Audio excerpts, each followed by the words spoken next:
Praise lord. దేవుని పరిశుద్ధమైన నామమునకు మహిమ కలుగునుగాక. ప్రభు పేరట మీ అందరికీ హృదయపూర్వక వందనాలు. ఈ ఉదయకాలము దేవుని వాక్యాన్ని విందాం.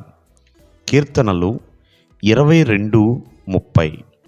ఒక సంతతి వారు ఆయనను సేవించెదరు, రాబోవు తరమునకు ప్రభువును గూర్చి వివరింతురు. ప్రేమైన వాళ్ళారా, మరి ఇక్కడ ఈ ఉదయకాలమందు భక్తుడైన దావీదు ఈ 22వ కీర్తనలో తన యొక్క అనుభవాలన్నింటినీ కూడుకుని మరి ఈ కీర్తనని ఎంతగానో తను రాశాడు.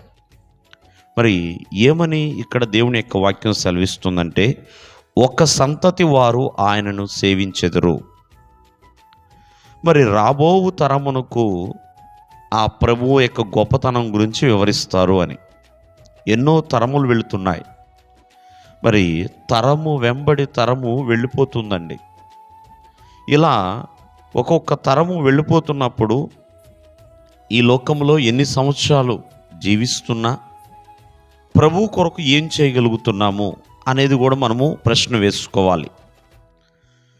రాబో తరమునికి ప్రభువును గురించి ఏం చెప్పాలి, ఏమి వివరించగలుగుతావు అనేది ప్రశ్న వేసుకోవాలి. ప్రియమైన వర్లరా, మరి రాబో తరమునకు ప్రభువును గురించి చెప్పాలి అంటే ఈ తరములో ప్రభువుని సేవించే విధముగా ఉండాలి. ప్రభువుని ఎప్పుడైతే నువ్వు ఆరాధిస్తున్నావో, ప్రభువును సేవిస్తున్నావో, ఆ సేవించిన వారు మాత్రమే వచ్చే తరమునికి ప్రభువు గురించి చెప్పగలుగుతారు.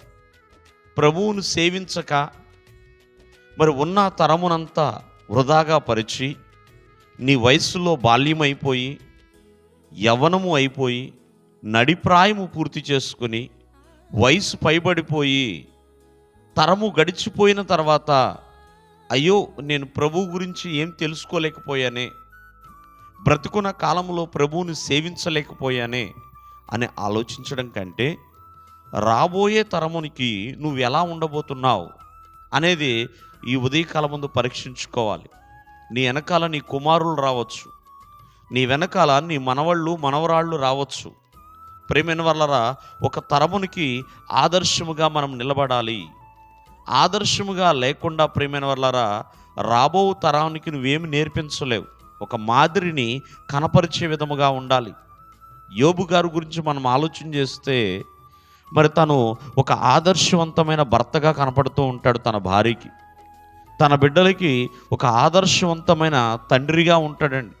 అలాగే తన తోటి భక్తులకి కూడా ఒక ఆదర్శవంతమైన ఒక భక్తుడిగా కనపడుతూ ఉంటాడు. మరి రాబోయే తరమునికి నువ్వు ఎలా ఉన్నావు? మాదిరికరముగా ఉంటున్నావా? మరి ప్రభు యొక్క గొప్పతనం గురించి చెప్పగలుగుతున్నావా? అలా చెప్పాలి అంటే నీకున్న ఆయుష్ కాలంలోనే ప్రభువును సేవించు, ప్రభు గురించి తెలుసుకో, ప్రభువుని ఆరాధించు. అప్పుడు వచ్చే తరము వారికి నీవు వివరించగలుగుతావు. దేవుడు మిమ్మల్ని ఆశీర్వదించును గాక. ఆమేన్.